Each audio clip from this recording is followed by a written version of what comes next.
శ్రోతలందరికీ నమస్కారం. నా పేరు స్వాతి. ఈరోజు చందమామ కథల 75వ సంచిక సెప్టెంబర్ 1953లోని 5వ కథ కురుందేవి. ఆరావళి కొండలలో అండ్వా అనే ఒక అడవి. ఆ అడవిలో ఒక పల్లె.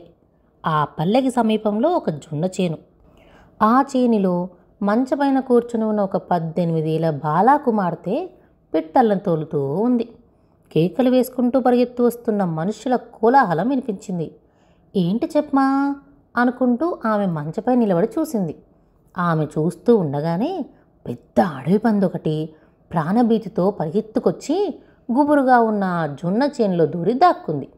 దాన్ని తరుముకుంటూ వచ్చిన వాళ్ళు వారిని వెంటబెట్టుకొచ్చిన రాజకుమారుడు చేను దాకా వచ్చి ఆగి పందిని బయటికి రప్పించడం ఎలాగా అని ఆలోచనలో పడ్డారు.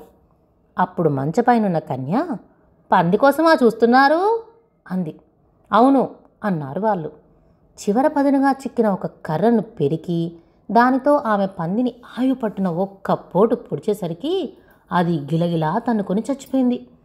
అప్పుడు ఆమె దాని తోక పట్టుకొని బరబర చేలోంచి ఈడ్చి తెచ్చి రాజకుమారుని ముందు పడవేసింది. వేటలో తాము చంపదలుచుకున్న మృగాన్ని మరెవరైనా పొడిస్తే రాజకుమారులకు కోపం రావటం, అలాగ పొడిచిన వాళ్ళ ప్రాణాలు సైతం తీయించివేయటం మామూలు. కానీ ఆ రాజకుమారునికి మాత్రం ఆ కన్యపైన అలాంటి కోపం ఏమీ రాలేదు. ఆమె సాహసానికి, బలానికి అతడు మెచ్చుకొని తన మెడలోని ముత్యాల హారం ఆమెకు వేయబోయాడు. ఇందాక ఆమె బిడియపడుతూ, నాకెందుకండి ఇటువంటి హారం, ఏమంత కనకార్యం చేశానని అంటూ వినయంగా పక్కనుంచే పోయి మంచె ఎక్కి యథాప్రకారం పిట్టలను తోలుకోసాగింది. రాజకుమారుడు పరివారము మృగాన్ని చంపలేక దానిని తరుముకు రావటంలో అలసిపోయారు. సమీపంలో ఒక సెలియేటి ఒడ్డున విశ్రమిద్దామని కూర్చున్నారు.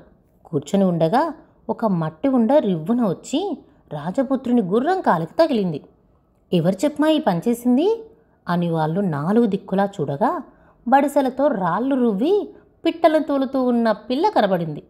అప్పుడు పరివారంలో ఒకడు పరిగెత్తుకెళ్ళి పిల్లతో, అమ్మాయి నువ్వు అపరాధం చేశావు, ఎవరున్నారో చూసుకోకుండా ఇలాగ రాళ్ళు రువ్వవచ్చా అని అన్నాడు. ఆమె వెంటనే మంచె దిగి జొన్న కంకులు కొన్ని చేత పట్టుకొచ్చి రాజకుమారుని ముందు పెట్టి, నా తప్పు మన్నించండి, ఈ కంకులు ఆరగించండి అని అన్నది. రాజకుమారుడు కోపించక పర్వాలేదులే అంటూ ఆమెను పంపించేశాడు. రాజపుత్రునికి కోపం రాలేదు, కానీ తక్కిన వాళ్ళకు మాత్రం ఆ వంటే మనస్సులో ఇదిగానే ఉంది. మకాముకు పోదామని రాజపుత్రుడు లేచాడు. తీరా పరివారంతో గుర్రాలెక్కి బయలుదేరేసరికి ఆ కన్య నెత్తిపైన ఒక పాలకుండతోనూ 2 వైపులా 2 మేకపిల్లలతోనూ వస్తూ వారికి ఎదురైంది. రాజపుత్రుని పరివారంలో ఒకనికి ఆమెను బెదిరించాలన్న కొంట బుద్ధి పుట్టింది. కళ్ళెం వదిలిచేసి రికాబులతో గుర్రం పక్కలు నొక్కి వాడు దానిని ఆ కన్య మీదికి దుమికించాడు.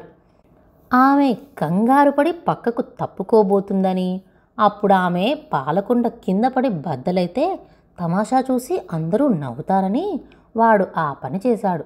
కానీ ఆ బాలిక చాలా తెలివైంది. వాడి టక్కరితనాన్ని ఇట్టే గ్రహించింది. తొనుకు బెనుకు లేకుండా ఆ గుర్రానికి అడ్డంగా తన మేకపిల్లల్లో ఒకదాన్ని చల్లగా వదిలింది. గుర్రం బెదిరి ఆ శూరశిఖామణిని నేలపైన పడివేసింది. ఆ పడుచు చెక్కు చెదరకుండా, చుక్కైనా పాలు తొనకకుండా మేకపిల్లల్ని తోలుకుంటూ ఏమీ ఎరగనట్లు తన దారిన తనిపోయింది. ఈ వినోదమంతా కనిపెట్టి చూస్తూ ఉన్న రాజకుమారుడు ఆ బాలికను పిలిచి, అమ్మాయి నీవు ఎవరవు అని అడిగాడు. నా పేరు కురుందేవి అన్నదామె.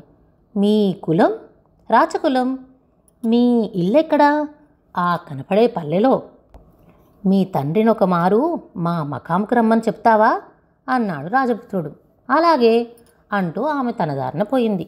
రాజపుత్రుడు పరివారంతో కూడా మకాం చేరుకున్నాడు. మరునాడు రాజకుమారుని మకాముకు ఒక వృద్ధుడు వచ్చి, ఏమయ్యా, మా పిల్లతో చెప్పి నాకు కబురు చేసింది నీవేనా అని అన్నాడు. అవును, కురుందేవి తండ్రి మీరేనా అన్నాడు రాజకుమారుడు. ఆ వృద్ధుని గుడ్డలు మాసిపోయి చిరుగులతో ఉన్నాయి. వాటిని బట్టి అతడు చాలా పేదవాడని వెల్లడైంది. అయినా అతడు నెరిసిన కూర మీసాలు సర్దుకుంటూ రాజకుమారుని పక్కనే కూర్చొని సమానపాయిగా సంభాషణ మొదలెట్టాడు. పరివారానికంతకు ఆశ్చర్యం వేసింది. రాజకుమారుడు మాత్రం ఆ వృద్ధుని సాహసానికి మెచ్చుకొని కొంతసేపైన తర్వాత, అయ్యా, మీ కురుందేవి నాకు రాణిగా ఉండటం మీకు ఇష్టమేనా అని అడిగాడు. ఆ మాట వినేసరికి పరివారమంతా, ఈ పేదవాడి కూతుర్నా రాజకుమారుని పెళ్లి చేసుకోవడం అని విస్మయం పొందారు. ఇంతకంటేనా అని ఆ వృద్ధుడు ఎగిరి గంతేసి కూతుర్ని తెచ్చి రాజపుత్రుని పాదాల ముందు నిలబెడతాడనుకున్నారు వాళ్ళంతా. కానీ వృద్ధుడు వంటి పని ఏదీ చేయలేదు సరికదా. ఏ మాట చెప్పక అలాగే ఊరుకున్నాడు. రాజకుమారుడు చిరునవ్వుతో, నేను మీవార్ రానా వారి కుమారుణ్ణి, యువరాణా హరసింగుని అని అన్నాడు. అందుకు వృద్ధుడు, తెలుసు, అందుకే నేను సందేహిస్తున్నాను అన్నాడు. ఆశ్చర్యంతో యువరాణా, ఎందుకు సందేహం అని అన్నాడు. ఈ ప్రశ్నకు వృద్ధుడు, మాకు గల ధనమల్లా శౌర్యం పౌరుషమున్ను, ఇంతకు మించి మరేమీ లేదు అని అన్నాడు. నేను కోరింది ఆమెలోని శౌర్యధనం చూసే అన్నాడు యువరాణా. అటైతే నాకు అభ్యంతరం లేదు, పిల్ల ఇష్టం తెలుసుకొని కబురు చేస్తా అంటూ వృద్ధుడు లేచి వెళ్ళాడు. ఆ రోజున కురుందేవిని బెదిరించిపోయి గుర్రం మీద నుంచి కింద పడ్డ రౌతు పక్కవాడితో, ఈ ముసలివాడికి ఎంత టెక్కో అన్నాడు. ప్రక్కవాడు, మెల్లిగా మాట్లాడు, యువరాజుకు వినబడిందంటే మన ప్రాణాలు నిలబడవు, ఆయన రానావారితో వియ్యమందబోతున్నాడు, ఏమనుకున్నావు అని మందలించాడు. వాడన్నట్టే కురుందేవికి హరసింగుకి అతి వైభవంగా వివాహమైంది. ఆ దంపతులకు పుట్టినవాడే శత్రు భయంకరుడని అనిపించుకున్న రాణా అమర్సింగ్. ఈ కథ రాసినవారు పాలంకి వెంకట రామచంద్రమూర్తి. ఇలాంటి మరెన్నో కథలు వినాలంటే ఈ ఛానల్ని సబ్స్క్రైబ్ చేసుకోండి.